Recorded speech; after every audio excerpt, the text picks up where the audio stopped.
카페 버스 정류장의 25번째 이야기. 행동은 절망의 해독제다. 선생님, 여기 안 들리세요? 선생님. 지금 전화기 상태가 안 좋으니까 끊고 내가 걸게. 그리고 바로 전화를 걸었는데 받지 않더니 잠시 후 문자가 왔다. 바람 때문에 전화하기가 힘들어요. 옆 사람에게 제 사진을 찍어달라고 했어요. 라는 메모가 달린 사진이었다. 머리칼과 옷자락이 온통 뒤로 달리고 있는 모습에서 태섭의 목소리를 조각내버린 것의 정체가 세찬 바람임을 알았다. 내게는 언제나 중학교 3학년인 태섭은 30대에 접어든 건장한 청년의 모습으로 활짝 웃고 있었다. 추위에 얼룩진 얼굴빛이건만 마치 난로가에서 불을 쪼이는 듯 여유롭게 보였다. 5대 독자 태섭의 성적은 아버지의 기도와 달리 늘 꼴찌 언저리였다. 운동신경이 발달한 그는 사실 축구선수가 되고 싶었지만 체격 조건이나 지구력 등을 감안하여 선택한 운동이 씨름이었다. 사실 그의 선택이었다기보다도 아버지의 고뇌에 찬 결단이었다. 주말마다 아버지와 함께 이발소와 목욕탕을 드나들므로 머리카락 길이는 언제나 3cm를 넘지 않았고 매무새는 정갈하였다. 그가 그런 아이여서가 아니라 그의 아버지가 그런 아버지여서였다. 국어, 수학, 영어, 과학, 사회, 미술, 음악.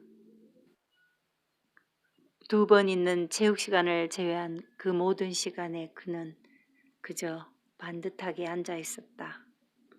열심히 공부하느라 그런 것이 아니라 운동을 한다고 교육과정을 등한시하면 안 된다는 아버지의 뜻이었다. 그는 지겨움으로 붉게 물든 눈동자를 미안해하며 선생님의 가르침을 잘 알아듣지 못하는 자신을 한심해하며 자신을 위해 헌신하는 부모님의 기대에 못 미치는 것을 괴로워하는 아이들 중 하나였다. 그런 그를 보면 마치 그 시절의 나를 보는 듯만 하여 마음이 짠해지곤 했다. 그만했을 때 나 역시 배움에 대한 아무런 마음가짐이 없었으므로 생각보다 공부를 잘 하지 못하면 선생님이 속상할까봐 신경 쓰는 아이였다.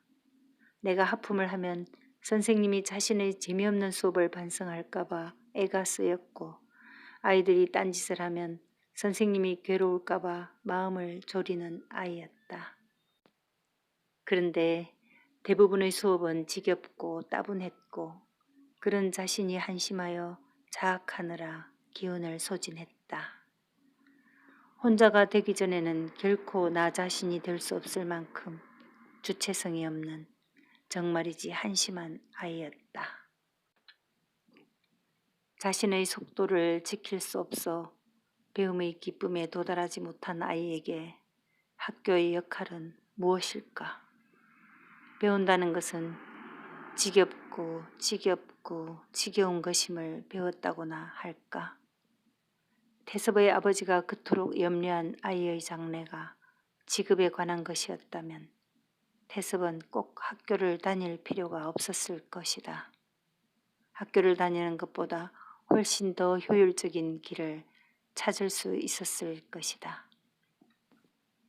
귀농을 한 지 5년쯤 된 어느 날 자정이 훌쩍 지난 시간에 태섭의 전화를 받았다. 물론 그는 매년 명절이나 스승의 날 등에 꼬박꼬박 안부 전화를 하고 자신의 근황도 들려주곤 했었다.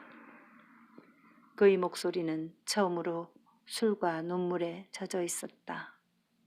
며칠 전에 아버지가 돌아가셨다고. 자기가 어떻게 하면 좋을지 선생님이 말해보라고. 잠이 덜 깬 나는 그저 힘내. 인생은 그런 거야. 따위의 말만 늘어놓으며 그의 넋두리가 끝나기를 기다렸다. 태섭은 전문직이라고 이름 붙이기 애매한 이런저런 일을 전전하다가 전자제품 배달 설치 기사로 자리를 잡았다. 이젠 더 이상 헤매지 말자는 굳은 각오로 버티다 보니 3년이 흘렀고 그 사이 몸이 망가져서 약병과 파스 껍질이 수북이 쌓여간다고 했다. 오늘은 대형 냉장고를 메고 3층까지 올라가는데 갑자기 화가 막 나는 거예요. 지각, 조퇴, 결석도 한번 하지 않고 열심히 학교를 다닌 것이며 일요일에도 모래판에 연습하러 나갔던 일 같은 게. 그러게 땡땡이도 좀 치고 그랬으면 덜 억울했을 텐데 말이야. 이렇게 전화로 이야기를 나눈 것이 불과 열흘쯤 지났는데 오늘 이렇게 제주도의 바람 속에 서 있는 그의 모습을 보게 된 것이다. 그날 태섭의 목소리는 열에 들떠 있었다. 선생님이 그랬잖아요. 하고 싶은 건 해보라고. 그래서 저 이 일 그만둘까 해요. 하고 싶은 게 뭔데? 여행이요. 한 번도 여행을 못 갔어요. 어디를 여행하고 싶어? 어디든요. 외국 여행도 하고 싶고. 그렇지만 먼저 제주도를 가볼래요. 그는 선생님처럼 귀농을 하려고 돈을 모으는 중이었다고 했다. 그런데 이렇게 살다간 나중에 또 후회만 남을 것 같아서 지금 하고 싶은 걸 한 다음에 다시 생각해 보겠다는 것이었다. 그래, 그래라. 지금 하고 있는 일은 그만두어도 언제든 또 다시 할 수 있는 일이니까 아무런 문제가 없잖아.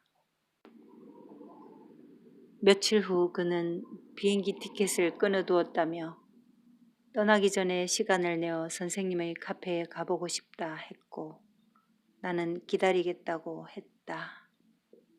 그리고 잊고 있었는데 이렇게 사진으로 만나게 된 것이었다.